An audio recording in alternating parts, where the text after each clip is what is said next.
Alena Sviderskaia, welcome to the Human Capital Innovations Podcast. It's so nice to be here.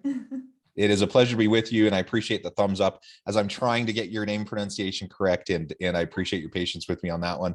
But it's a pleasure to be with you, and today we're going to be talking about leveraging a strength-based approach to our leadership. And of course, there's a lot of materials out there. I'm sure people have heard of Sviderskaia, and there's a lot of different approaches to how we can develop ourselves.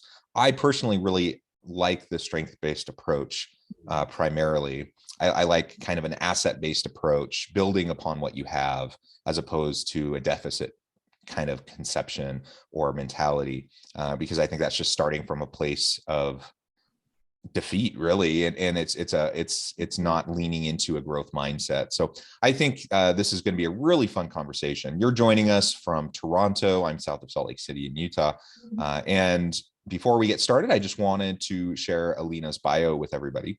Alena Sviderskaia is a passionate leadership coach, speaker, and facilitator located in Toronto. Her work is focused on helping organizations become positive and innovative places to work by turning managers into high-performing leaders and strategically tapping into innate employee strengths to create a culture of passion and full engagement. Her biggest passion is showing people a glimpse of their potential, help them break down the mental barriers, and most importantly, inspiring them to take action. Alena holds a degree in psychology from McGill University and is a graduate of Coach U coaching program, a creator of Empowered to Lead program, and a co-creator of the Work and Wellness Amplified program. She uses her extensive and diverse corporate experience and a relentless drive to succeed to deliver results for her clients while supporting them through the process. What a tremendous background. It's, again, a pleasure to be with you. And anything else you would like to share with listeners by way of your background and personal context before we dive on in further? Yeah, I think this topic. I'm passionate about leadership, of course, but this topic in particular is really dear to my heart because for many years I actually approached my development from the weakness base and kind of trying to get to the average level, really being fully aware of my weaknesses, right? And then what I realized is that the corporate world, everything around me was also focusing on weaknesses, right? And when we had great performance, it's great, but then there's that constructive feedback of saying, well, you didn't really do well here. And so that just stood out so much. And it's, I think, just natural tendency of our brain to focus on the negative and to create that shift into, okay, yes, we can have 5 things that we did great, but then there's one thing that we didn't, and all of a sudden our mind goes straight there, and we're always thinking, well, I'm not good at this, I'm not good at this, I'm not good at this. And that approach, actually, what I realized, made me give up on so many different things because I was trying to focus on improving my weaknesses and using it more. And like you said earlier, it's not a really great place to be. So the moment I personally switched to strength-based approach to life in general, it became a game changer in my business, in my corporate world, with my clients, and I see it with my clients all the time. So it's a very dear topic to me. I'm really looking forward to it. Yeah, well, in the way you said it was a game changer, I can remember, it wasn't a moment, but over a period of time, I can specifically remember in my late teenage years, as I started to shift that mindset. I was doing mission service for my church in South Korea, learning the Korean language, immersed in the Korean culture, away from family and friends. And it's just a very difficult kind of a situation, very taxing. And I think out of a effort to just survive, it was really in survival mode, I started to recognize I need to shift my paradigm. And up to that point, I'd always been kind of a turn your weaknesses into strengths kind of a person. And that was always my focus. And I still think there's some value to that. But because I was drowning in all my weakness in this context, that I had to find a way to focus on those things that I was good at and build upon those. And then over time, my weaker areas, I started to level up and started to become more competent in those areas as well. But really, by leveraging my strengths, I was able to have success far earlier than I would have been able to had I kind of waited around for all of these really weak areas to become strengths. Because the reality is many of those areas they were never going to become strengths. They're never going to become strengths. It's just not my talent, right? And so you recognize your talents, you recognize your strengths, you lean into those, and it is rather freeing when you can let go of that burden, let go of potentially shame, embarrassment, potentially, what the imposter syndrome, whatever. You can let go of that and just recognize, I'm not good at everything, and that's okay. That's why we have teams of people around us. That's why we have others who complement our skill set, so that together, collectively, we can have the strengths needed to be successful. But I don't have to be all things to all people all the time. And once I was able to mentally let go of that expectation on myself, or perhaps what other people were putting on me, it just changed my outlook on everything. It changed my outlook on the world. It changed my outlook on learning and growth. It changed how I thought about myself, how I interacted with others. And I can just remember that transformation as it was happening in those years, and that put me on a completely different path than I would have been on had I kind of stuck in the old mindset that I had always operated on. Oh, there's so many things that you have said there that first of all, I can definitely relate to that. But it's also, I think, leveraging strength, and you mentioned the word leverage, and I love it because it's really, strength is like a lever. It allows you to do things easier, faster, and just it's just to a bigger extent, right? And another thing that you mentioned that's really, really stood out for me is that saying, like accepting you are who you are, and letting go of that shame and embarrassment, and really focusing on all the things that you're not, versus really celebrating all the things that you are. And the way I see strength is there on the spectrum. So every strength you have, there is a corresponding weakness to that. So all our weaknesses is the opposite side of our strength, if you think about it, right? So when we focus on that, we're ignoring the other side of the coin. For example, if we're really inspirational and we can create the speeches and influence people with our thoughts, and really energize large groups of people, well, then probably we may not be really that great at details and finishing things up, right? But we're focusing on that versus, hey, I can influence, I can energize groups of people. So it's, and when it comes to leadership, I think there's also that responsibility of when you don't accept yourself and you don't really recognize your strength and you focus on your weaknesses, you're sending a very powerful message to your team. When you're kind of experiencing the shame and focusing on not accepting yourself and trying to always change who you are, you kind of intuitively and subconsciously also transferring that to your team. You're sending them the message just by virtue of what you say and how you behave. It's not okay to accept who you are. You always need to kind of focus and fix yourself. It's that place of fixing yourself because you're not good enough, versus thriving and leveraging and celebrating. So I think just so many things that you said there. Thank you for sharing. Well, and thank you. You say it so well also. And your example is just an example of one of those that is not my strength. So I learned early on, I'm not a charismatic type of person. I'm introverted. I'm kind of a thoughtful person. I sit back, I listen. I'm good. I'm an effective communicator, but I'm particularly a strong writer, and I'm not always great in the moment if I'm in front of a large group of people. And so that charismatic leadership, that's not my strength. And for a long time, I thought, well, I'm never going to succeed in my career because I don't have that kind of extroverted, charismatic kind of an approach. For a while I tried, and it wasn't authentic, and people can tell, like it's just fake, and it comes off, it doesn't land with people. And so once I was able to let go of that and just be who I was and leverage, the kind of the quiet calm that I tend to exude when I'm around people, and just the consistency.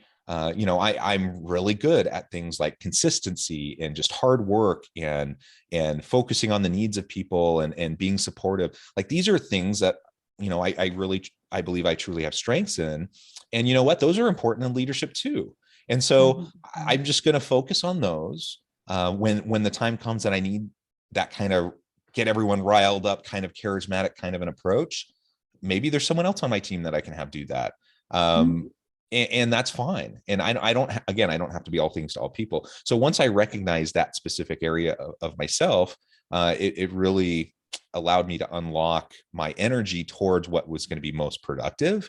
And the opposite would be true too. Like you said, if someone, not that it's mutually exclusive, you can be charismatic and detail oriented, but you're right. You know, sometimes people who are more extroverted and charismatic, sometimes they're not always as focused on the details. And if that's the case, that's okay. Like, have other people on your team that can chime in and tell you what needs to happen and follow up and focus on the details or those other areas that maybe you're less inclined to pay attention to. And that's totally fine. So again, getting rid of that burden of just expecting ourselves to be good at everything, or even, you know, I would say kind of the cultural expectation that through enough grit, we can make every single weakness we have into a strength. While I love the general idea behind that, it's not realistic and it's not productive for most people. And most people will end up churning and churning and churning and just burn themselves out, get discouraged, and ultimately give up on when really, if they would just get up to speed. Like if you have a weakness area, like StrengthsFinders always talks about derailers. So if you have a derailer, something that's really going to stop you from progression, do you need to work on it? Yes. Do you need to make sure that you can develop enough so it's no longer a derailer and you're marginally competent? Yes. But is that ever going to become your area of strength? Most likely not. And putting all of your energy into that is going to be a waste of time and energy when you could be focusing on things that are going to be much more beneficial.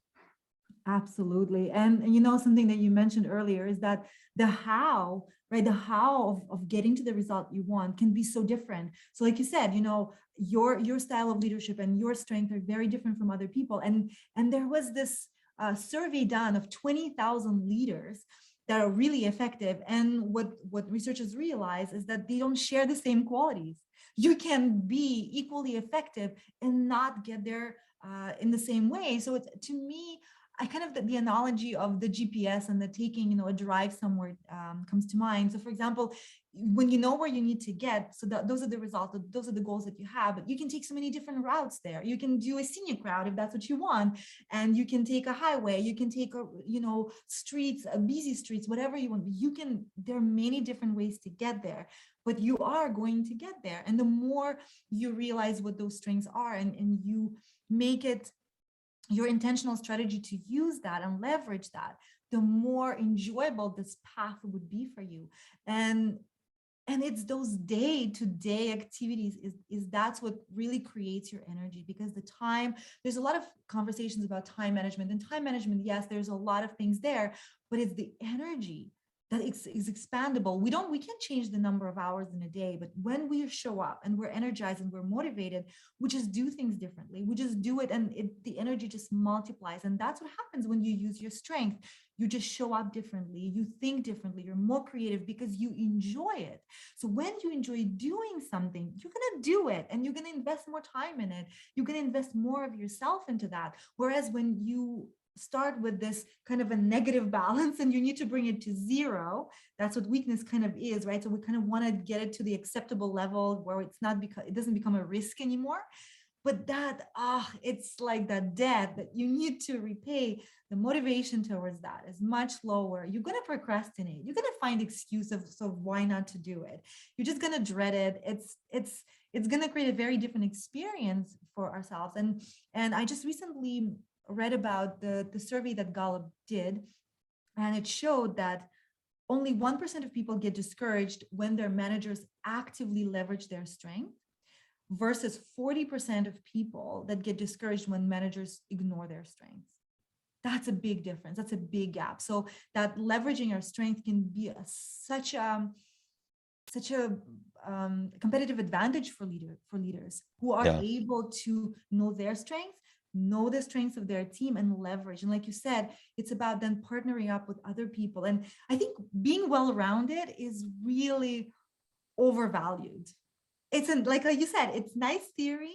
It's nice in theory, but in reality, being well-rounded, but having a well-rounded team is a much better concept than being a well-rounded individual.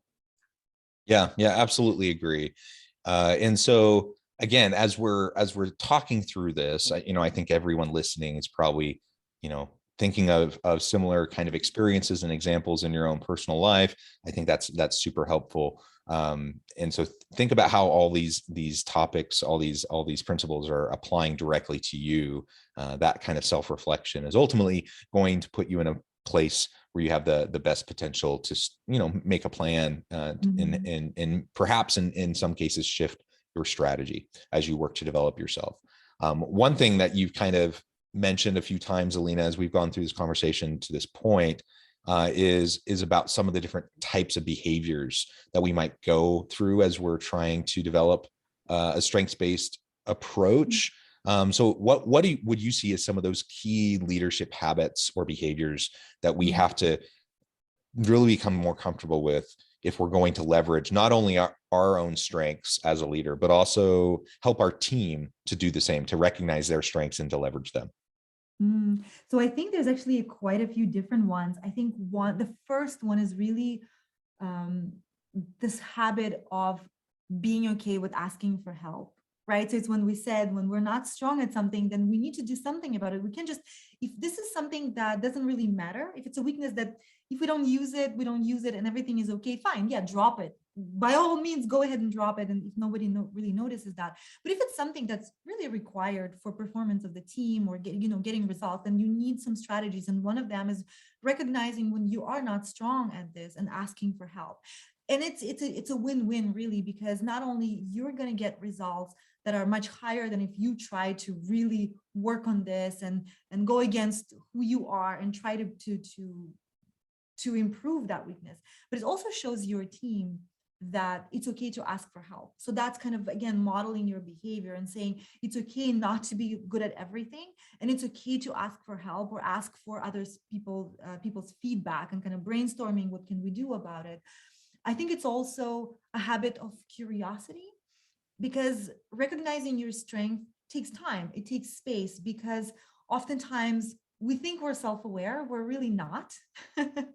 And when we are strong at something, oftentimes we assume that if we like doing it and if we're good at this, when everyone is good at this, well, what do you mean you don't want to talk in front of a lot of people? Or what do you mean you don't like to learn? Like, I think it's common, but just because we're good at that, it doesn't mean that everyone is good at that. So that's where we need to have a very, again, intentional approach to recognizing your strength, getting that feedback from other people. Maybe it's just doing the strength finder and getting that input from others. And also then being curious about what your team's strengths are. And that requires intentional focus, is maybe looking at their performance. Where do they excel? What are they really proud about?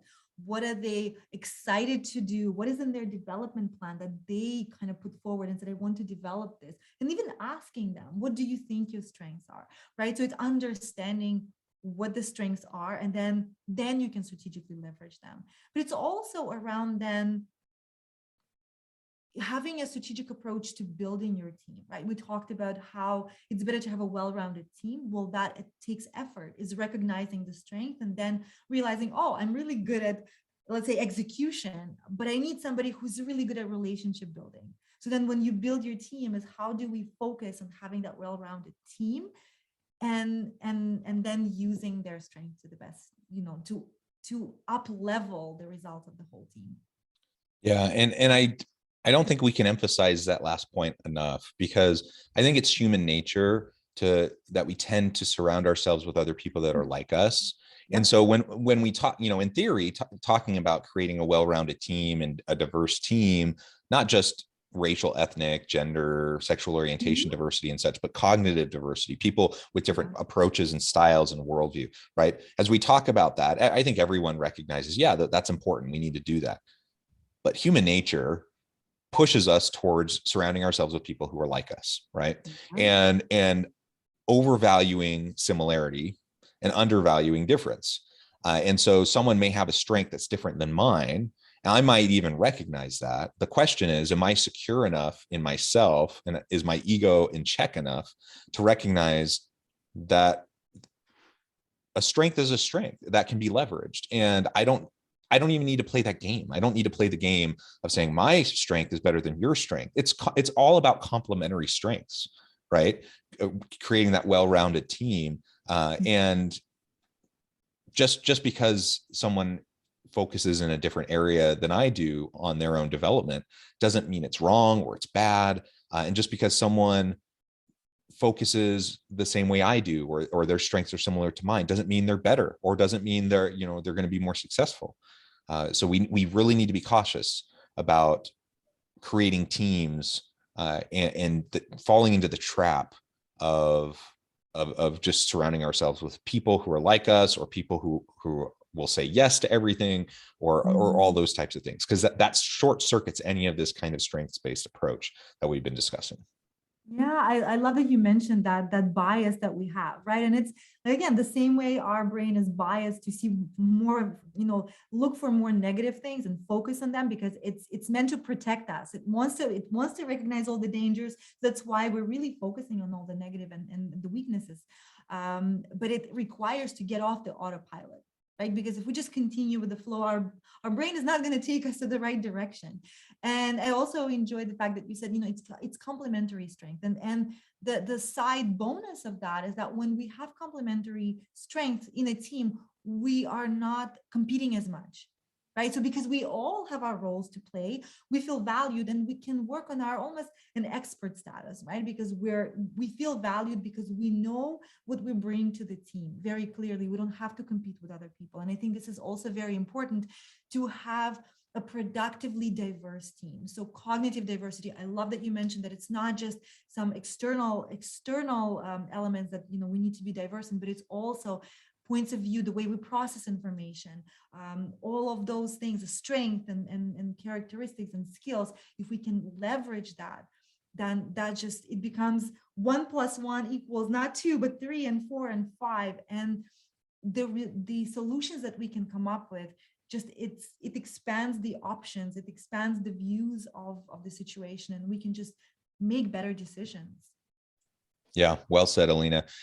This has just been a pleasure. We've only scratched the surface, but I note the time, and I'm going to have to let you go here in a few minutes. Before we go, though, I wanted to give you a chance to share with listeners how they can connect with you, find out more about your work, and then give us the final word on the topic for today. Yes, in terms of where to find me, LinkedIn is probably my virtual digital home. That's where I spend most of my time. That's where I post my content and trying to really help managers become leaders and elevate their skills. I also have a website, Sviderskaia.com. And in terms of the strength leadership, just the topic, I thank you so much for having this fantastic conversation. It was just such a pleasure to talk about this. I'm really passionate about it. So I can see that you are as well. And it's just start somewhere. If you don't know your strength, it's okay. There's so many different assessments. There's so many different exercises that you can do. Ask people around you. And trust me that just understanding your strength will just elevate your experience at work to a different level, because we spend so much time at work, and it's definitely worthwhile to invest your time in making this time more enjoyable, more flow, more ease for you, and it affects the rest of your life. Anything you do, it just expands. So I really hope that people will invest in that. Yes, wonderful. Thank you, Alena. It has been a pleasure. I encourage listeners to reach out, get connected, find out more about what Alena can do for you. And let's build on our strengths. Let's leverage our strengths and the strengths of our team, and just make the workplace a much better, more productive, more innovative place. And as always, I hope everyone can stay healthy and safe, that you can find meaning and purpose at work each and every day. And I hope you all have a great week.